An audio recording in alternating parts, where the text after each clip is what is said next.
Part of the problem is that a lot of companies don't trust online advertising, partially because of ad blocks. However, there are ways around that. Turn off that pesky ad block.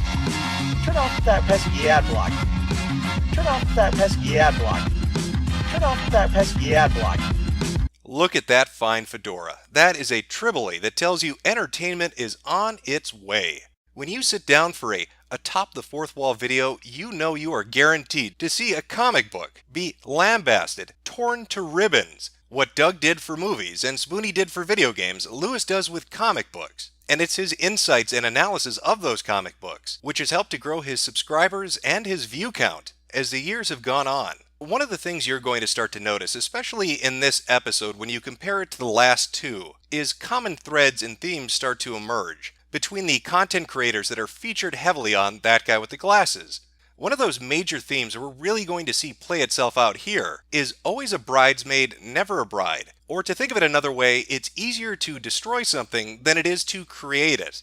In regards to Noah, when given the opportunity to pursue his dream of making a movie, when he was given that financing and that backing by his Patreons, he withdrew into a drunken depression, deciding it was better to retreat into Twitter to roleplay as his dog, rather than attempt to do something new and innovative to chase his own dream. While in Doug's case, he built a website, established a new character, created a brand, and grew an audience before deciding he wanted to branch out and pursue comedy. Sadly, in regards to his dream, his audience was apathetic at best and openly hostile at worst to his pursuit of this goal. Lewis, on the other hand, did the opposite of what Spoonie and Doug did. Rather than establish himself first and then afterwards go on to pursue his goals and his ambitions, he tried to create before he critiqued. And that is perhaps the greatest irony of all, that the man so well known online for tearing apart crappy, terrible comics is himself responsible for creating one of the worst webcomics that has ever existed. I'm looking for plot holes. I'm looking for bizarre character motivations. I'm looking for terrible artwork. I'm looking for the bland, the bizarre, the ludicrous, the lazy, the insipid, the surreal. I want to take you on a journey back in time to the mid-2000s to a website created by a young man out in the Midwest. A website created with the sole purpose of hosting his own original content, created in a medium which he felt best expressed his artistic vision. Now, I could read you the FAQ that gives you a bit of backstory about what exactly the Lightbringer is about and what happens over its 15-issue run. But I think it would probably be best if we just jumped into a few episodes and really looked at what this world had to offer, because seeing is believing, and you really need to see this to believe it is real. Our story begins in Faro City, a municipality so poor they can't even afford line divisions in their parking lots. It's like a Escher painting, fuck it. We have bigger things to worry about here than the commuters. And within Faro City exists our protagonist, doing his day job, which is the typical day job of a character within a superhero comic, running a furniture store. Because hey, everybody needs a Davenport. You're going to want to lay down if you walk around outside. And don't even get me started on trying to find a parking spot. Our main character has a 100% original do not steal background story. His parents were tragically murdered in front of him in an alley at night. I've never heard of that before. That is amazing. I can't believe no other comic book has ever thought to do that as a motivation for why you might become a superhero. Hope business treats you well, Granholm. After all, you gotta pay me back by Friday. You see this nutty bitch? I found her on the street taking shits in people's yards, so I put her in a chain like a dog. I don't know who she is. She's absolutely nuttabuttas. Yes, this dangerous group of thugs that lurks the streets at night, that stick up innocent business owners who are just looking to sell you a decent couch at a reasonable price, go by the name the Slavers. The Slavers. The people walking around with women in chains through the street in broad daylight, holding up small businesses, call themselves the Slavers. And apparently that's cool with the people in Faro City. It's a weird place. It's a really weird place to live. But the Slavers have made a critical mistake. They've been picking on a crippled man.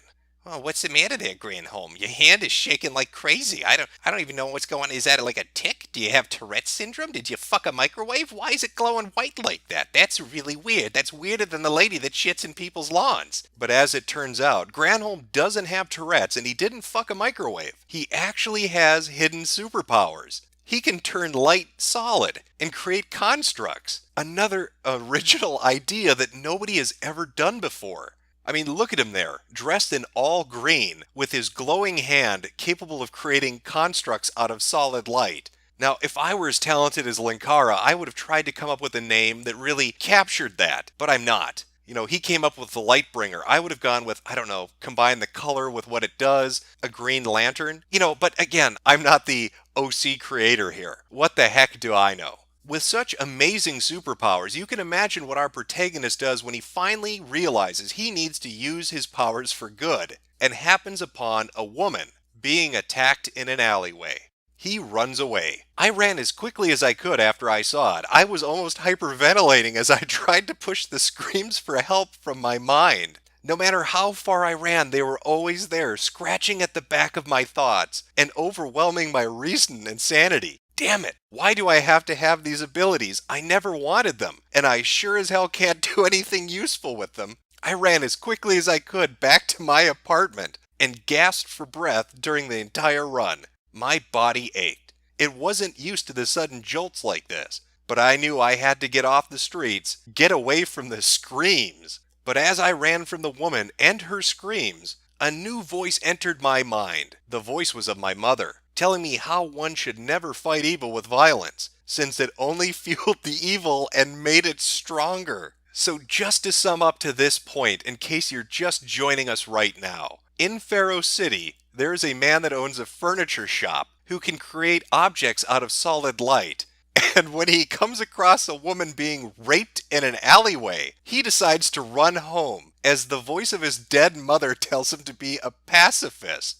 He doesn't even bother using a cell phone to call the police. He just goes home. Who cares what happens to her? I am the Lightbringer. Throughout the entire run of the Lightbringer, there were many characters that happened to join him in his effort to run away from crimes and not interfere in any way whatsoever. You had people like Ant-Man and Tinfoil Hat Girl, NASCAR driver with a vagina mouth, generic woman holding up a car, generic woman unable to hold up a car, the retarded brother of the Flash, and One Quarter Man, who's missing 3/4 of his body. And let's not forget the feminist slam poet, Code Poet.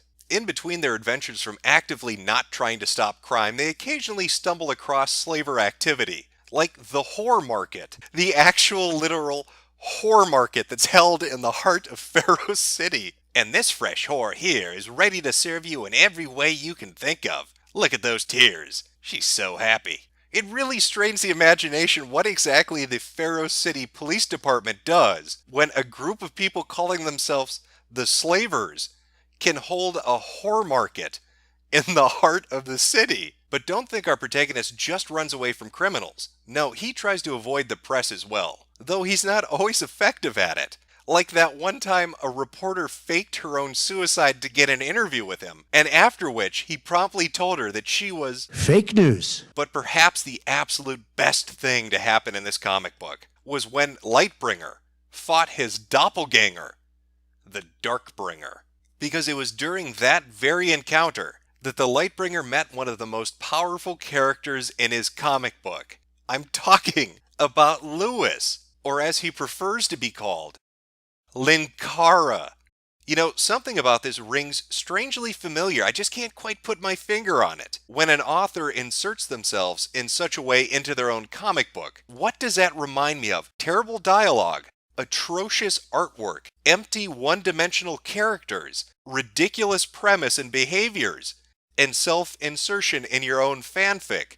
It's right there. I can almost touch it. But nope, it's on the tip of my tongue. I can't quite pin it down. Now, the early response to Lightbringer was less than enthusiastic. You could say it was not the positive reception that Linkara was hoping to receive. In fact, if you were to go look at TV tropes, under horrible webcomics, Lightbringer has its very own listing. But it was the ridicule from two particular websites in the very beginning that actually drew a response from Linkara, where he defends his comic and talks about the criticisms leveled against it for those from Something Awful, or YWIB. I figured I might as well get this over with since I've got yet another surge of visitors yesterday from somethingawful.com, and the fact that they link my comic with being one of the worst out there, and that pretty soon it's going to be reviewed on Your Webcomic is Bad and You Should Feel Bad About It. I've been wondering whether or not I should do this for a while, mostly because the people who are dead set in their opinions aren't going to be swayed by anything I have to say on the matter, but I figured I might as well try anyway. For those unfamiliar with this, Lightbringer has been posted on SA.com's forums before as an example of one of the worst webcomics out there, and people frequently post about how detestable I am for it, while I'm doing a preemptive strike and responding right here to it. Since I really don't want to shell out $10 to join a forum just to respond to criticism, I'd really wanted to avoid this, since frankly I feel that if someone has a problem with someone else's work, they should just confront them about it and tell them how they feel. So in a similar vein to what had happened with Christian, Something Awful had picked up on Lightbringer. They looked at Linkara's work and found it funny. They spread it amongst themselves. And so Linkara, in return, posted this talking about his art and talking about the various problems with it. But I think the absolute best thing in this entire blog post is this one particular paragraph, which is just, it is a gem. It is an absolute treasure that he actually wrote this. When I first came up with her, the idea was, in a nutshell, that she was an actress who was raped on stage in front of thousands of people who didn't realize she was being raped. Apparently, that one particular plot point was enough for Something Awful to pick up on Lightbringer and to really hone in on Linkara's work. It affected him so much that he actually altered the story to remove it. Stranger still were some of the responses he got from people he actually knew in real life, people he was attending college with. Abby said, "Also, in the interest of truthfulness, I was kind of weirded out about how you talk to all of my friends about how I don't like you, even the ones you'd never met before." Totally not a weird thing to do at all. Just go talk to some random girl's friends about why she doesn't like you. Not one bit strange. And that very same year that Something Awful mocked him and a few classmates gave criticisms of what he did or what he created, Lewis took to his forums to talk about a brand new idea he had. That idea being Atop the Fourth Wall.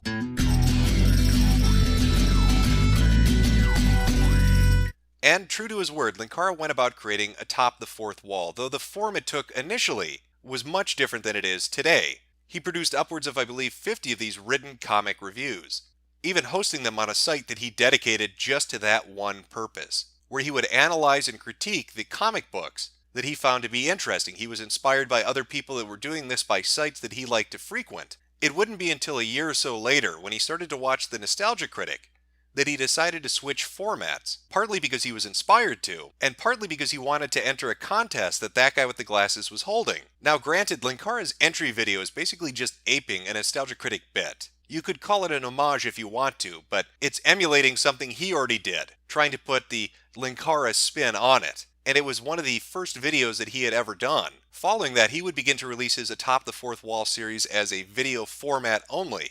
After having submitted enough of these and seeing that there was a viewer interest in the series, he was finally featured on the site and then eventually brought on as a contributor. Now, one thing to note when you're talking about Linkara as opposed to a Spoonie one stark contrast between the two of them is that Linkara's numbers, unlike Spoonie's, aren't going down. They've actually been fairly steady as far as views, subs, and income go. This is in part due to Linkara's ability to have a consistent schedule. He continually puts out videos, and the entire time that he's been doing Atop the Fourth Wall, he's put out nearly weekly content. Even more than that, he's put out around 500 videos. So with Noah, the content was sporadic and his numbers suffered because of that, but with Linkara, they've been steady because he consistently puts out the same kind of content week after week after week. But it wasn't just putting out Atop the Fourth Wall videos where he reviewed comic books that drew in viewers. It was also analyzing a certain Saban television show that brought him a lot of attention. Due to the fact that the demand for the show had put such pressure on him that he ended up snapping at viewers who were asking when the next video was going to come. Rocco from Mega64 ended up doing a parody video of it, which is almost, I swear to God, beat for beat, dead on. Let me say this once again, since apparently it was not made clear when this video series began. History of Power Rangers has no set schedule. The videos are done when they're done and will be released when they're done. Let me say this once again. History of Voltage Vengers has no set schedule. The videos will be done when they're done. In case you haven't noticed, I've been more than a little busy the last few months. In the rare case you haven't been keeping up with my schedule, I've been more than a little busy the past year. I attended Power Morphicon, FallCon, Anthrocon, the AVNs, HempCon. one of those difficulties being moving into an apartment. This meant getting back in the Kia, having to completely refill my gas tank, having to go to another gas station because my debit card didn't work. Asking me when the next one is going to come is not making it get done any faster. I have warned you all before. Don't ask me for a link when it's up. And it wasn't just people like Rocco mocking or taking shots at Linkara. Others began to as well. Stories started to leak about interactions with him on set and behind the scenes. Now, I've tried my best with the first two videos, and I'll try my best with this one, to keep everything I talk about somewhere within the realm of something that I can actually verify. You may have noticed in the first two videos there was quite a lot of drama that was absent, and that's because it's going to be compiled into the finale. But for these particular videos, I want to at least make sure that what's talked about can be verified in some form or another. And luckily, with at least a few of these, they can be, because Linkara does respond occasionally when people bring them up to him. Now, this account that's actually in this screen cap doesn't exist anymore, but if you go to Linkara's Twitter account, you can see the response is still there. And as he says, not a clue, it's certainly possible I was just in a weird mood and acting weird, but I cannot recall it specifically. And so because of that, I would like to share just a couple of the stories of Linkara that have led to some fairly popular image macros, to give you some context and backstory to why those jokes exist in the first place. The following are snippets of interactions that happened while filming with Linkara. They are from people that say that they knew him or worked with him, and these are the interactions that Linkara claims are possible they could have happened, he just doesn't know. At a convention, on break, talking with fellow employees about a girl I liked at the time who also happens to be an employee. Lewis comes up and hovers. He does this a lot. He'll stand by a conversation but not engage. After a while, he finally chimes in. You know, you shouldn't objectify women like that. I'm not. Then why are you talking about her? Because she's employed and I don't know our policy for that. Well, perhaps we need a tighter policy for those of us who would try to objectify our staff openly. Lewis, chill. Lewis, for fuck's sake. I'm just saying, maybe we shouldn't make the women feel uncomfortable? Maybe we should try to be more enlightened about this. Heading down to the bar, chilling with people down there for a little while, Doug comes down. Look, I'm only coming down because Lewis wants me to. Oh, well, I don't really know. I guess just talk to you. Oh, for fuck's sake. Yeah, look, just stay for his scenes, and if he asks, I yelled at you both, okay? Yep. Walking back up to the room, Linkara is standing outside our fucking door. So, did you learn your lesson? I start cracking up and had to leave, hear Brad just ripping into him before leaving. I can still hear Lewis outside the door muttering, uncivilized, pathetic, etc., etc. He's butthurt for the next 3 days. So not only does Linkara acknowledge that these very well could have happened, when you think back to part 1 with Abby in the comment section of his Lightbringer comics, talking about how Lewis had gone up to her friends that he didn't even know, and talked about her in particular not liking him and how awkward and weird that is, it seems to mesh really well with the kind of stories in his awkward social presentation at gatherings with multiple people. So when you see images like this, and like this, that's where they're coming from. They're actual things that he said and done when he's interacting with other people. In that voice that voice that he does, just imagine that. Just imagine him standing outside your door to chastise you because you've gone to have a beer and talk to a girl. Now, perhaps it was because he was always on set so much, filming those videos for the Nostalgia Critic and doing the That Guy with the Glasses anniversary specials. But eventually, Lewis was bitten by the movie bug himself, and ended up putting up an Indiegogo campaign to create his very own movie, of which he raised $60,000. He asked for 40. He ended up getting 60 grand to make the Linkara movie. Now, I could try to summarize the entire plot of the film for you, but I think it's just easier to give you a general idea of what we're talking about. The rating for this movie, for the Atop the Fourth Wall, the Linkara movie, on IMDb right now is a 3.9. Now, to give you some comparison, Catwoman with Halle Berry is rated at a 3.3. So technically, Linkara's movie is a half a point better than Catwoman. That should give you some perspective onto the kind of film that you're watching. And generally, to be honest, what you're going to find is pretty much similar to the anniversary special videos. Granted, filmed on something that wasn't a potato. It's filmed on something that actually looks HD, but still pretty tacky, full of skits, full of secondary characters, a ham-fisted plot. It's your traditional online critic movie. Its speedy arrival is thanks to the development of the Mac fail drive, which drastically increases its speed. Development of the Mac fail drive was made possible thanks to the sale of advanced technology by former President Ansano, who created the unorthodox method of space travel. I can't believe you idiots actually bought this stuff. They're all the same. They all turn out the same. Now, one could look at the Atop the Fourth Wall movie and see that as a great success for him. He raised a lot of money, he completed the project on time, and he satisfied the people that were backing him, and everybody seemed pleased with how it turned out in the end. It's 0.6 points ahead of Catwoman, so he's beating at least one major Hollywood picture. That's an accomplishment. But I have to wonder if Linkara had known then what that accomplishment would shine a light on, whether he would have been so gung-ho about going through with it. Because it was through this particular movie that a great deal of Linkara's past was uncovered that stretches well beyond Lightbringer. And it's all thanks to the TV board and a very curious user.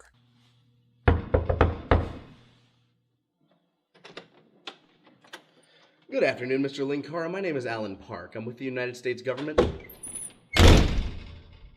The TV board on 4chan is dedicated towards discussing television and films, and occasionally they'll delve into online content and the creators behind it. One evening a while back, and it was no different really than any other evening, they happened to be discussing a Indiegogo campaign and its successful funding for a movie that an online content creator was going to be making. That content creator was Linkara. The discussion itself was fairly on point, talking about what they thought the film was going to be when it was finished, how much money was going to be dedicated towards it, how good that final product, that end product, was actually going to be. That is, until one person happened to post this. I remember years ago, I found a video on YouTube of Linkara before he became Linkara. It was uploaded in 2005 or 2006. He was as skinny as a rail and his brother was in it. Does anyone know what I'm talking about? I lost the link to the video a long time ago and haven't been able to find it since. A short while later, a response is posted.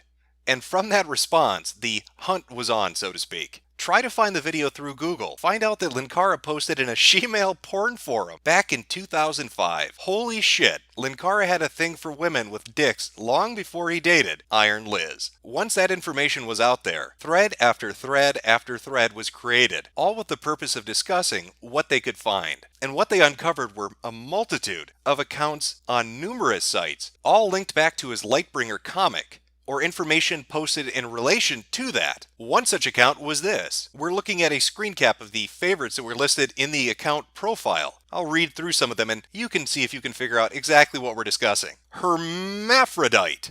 A surprise awaits a bar patron. Necro submission transmitter. He controls his sister, mother, neighbor, and a stranger. Mama's Cock Chapter 8. 18-year-old Wesley finally begins to please his busty mother. But I don't want you to think that this is just confined to the stories posted on this website that Linkara had an interest in. No, he very much enjoyed communicating with the other forum members and discussing his interests in great graphic detail. Online fun with shemales. Hey is all. I'd love to have some online fun with some shemales, herms, etc. My profile gives you a basic idea of what I look like. You can inquire in this thread, over PMs, or in an email. While I'd love to have some real-life fun, sadly, I don't have the convenience of meeting people, and I'm saving myself for my true love, whomever that may be. So reply in any way you can. Enters the room and sits down in a nearby chair. Well, I'm bi, and I'll wait my turn either to give or receive. In response to Jenny Jackson's post of, I'm sorry, but unless you're a total nasty slut, you can't apply. Oh yeah? I'm a nasty cock slut, Jenny. I can apply as I wish. Perhaps one of the greatest posts, and one that was screen capped because immediately after this information began to kind of spread across the internet, Lewis found out, and he immediately shut everything down, closing account after account after account, in a desperate bid to damage control this. Nevertheless, we still have this gem. Teacher gets taught a lesson. by Bad Babysitter. Tyrone Lincoln, resident bad boy of the school and 18-year-old football star, and one of the few black kids in the school, Mr. Popularity. Well, she was tired of his antics, and she was here to make sure he wasn't going to just try to slide by on his football prowess. "You stick it in your mouth, you stupid bitch." He grinned and pushed his massive black pole against her lips, moaning softly as he felt his teacher's hands massaging his thick member. He reached down and continued to maul her breast, loving how firm and full they felt behind the blouse. His hands began ripping off the blouse, hoping to fuck her ample cleavage, when he was done with her mouth. "I love it when you white bitches know what I love." Tyrone laughed as she slid his lengthy black cock between her breasts. He gave a few light pumps between her ample jugs, getting a feel for them, as he looked down at his teacher. "I'm a little tired from playing with these awesome tits, so you drive for a bit," he said with a grin. He rested his hands at his sides and licked his lips, watching as the teacher who had been trying to punish him was now on her knees and ready to tit-fuck his big black dick with her huge bust. Of course, his past wasn't just limited to a literotica forum or forums like that. He also had other accounts under that exact same username on sites like Hentai Foundry. Now, sadly, once Lewis found out that this information was out there, he deleted as much as he possibly could. However, there do exist a few tweets talking about the content, which he favorited and liked right as it was still available before he had a chance to get in there and remove it. Things Linkara jerked off to: corpses, feet, incest, Muppets, gay gangbangs, strap-on beta shit, dick girls, tons of rape. The green M&M. Source please? Wouldn't be surprised, honestly. Feast your eyes. Not safe for work, obviously, or anything for that matter. Gay, dead, Muppet gangbang. What the fuck? Now that's a combination of tags that you probably aren't used to seeing listed together in relation to porn. What an incredible way to kill childhood memories. Of course, once the momentum had built up, it just kept going. As fast as Linkara could delete or update profiles to remove the information about himself, people would find even older accounts, like mm.org, which clearly lists his email addresses on the profile so that you know that it's him. And unlike Literotica, on mm.org he had over 7,000 posts, dating all the way back to 2001. Post your damn beauty contest pics, or die.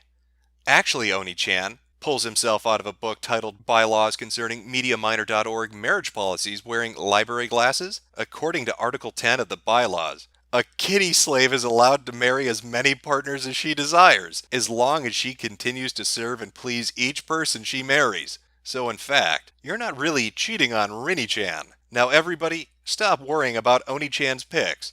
Or to quote Eric Cartman, "I'm gonna kick you in the nuts." Size, stripping circus. Lol, the reason I haven't come in until now is because I just got home from school. Now, any requests on what I'll be wearing before I start my first strip tease? Well, now we're getting sort of off topic, and I don't want Fan to yell at me now, so drags Anata into the brand spankin' new Thread 2 thread, and gives Anata advice. Here's the advice. Go to the brand spank new Thread 2 thread, and enjoy your newfound bisexuality by spanking both males and females alike. Now you might be asking, well, is there any conclusive proof that this really was him, that this isn't some elaborate troll? How do we know this is actually Linkara? Well, we happen to know that because he told us so. This is the cached version of a tweet. The tweet is no longer up, but you can find it on Google. Quick Killer asks, what is this? Linkara responds, actually, you know what? Fuck it. Old porn site. There. Done. Move on with our lives. Now, while Linkara may have deleted his response to that, you can actually click on Quick Killer to see what he was asking about. And what he's asking about is a screen cap of the Ryusu username from Literotica. It's not that easy being green. So how to go about summarizing this? Well, I think the direct approach is probably the best one in this case. Linkara is a prime example of the content creator online who envisions themselves as being able to enter a field they have an interest in and find success there. However, once the reality sets in that they're not up to par, that they don't have the skills or the abilities necessary to be successful within that sphere, they fall back on criticizing the medium they were so in love with. And there are numerous reasons for it. It allows them to stay in touch with the medium they love. It allows them to lash out at the one thing that seemingly led to their rejection. And so we see the creator turned critic. Now again, this is in reverse to what happened to Doug and Noah, who were first established online and then tried to explore their passions and didn't really find the success they were hoping to. Linkara started out trying to find his passion and failing at it, and then going into critiquing things. as a fallback from that, and he found success doing it. He was able to establish a name in a series that people know and like and follow and watch. Linkara is also a prime example of why you should always make sure to erase your history, especially when you're younger.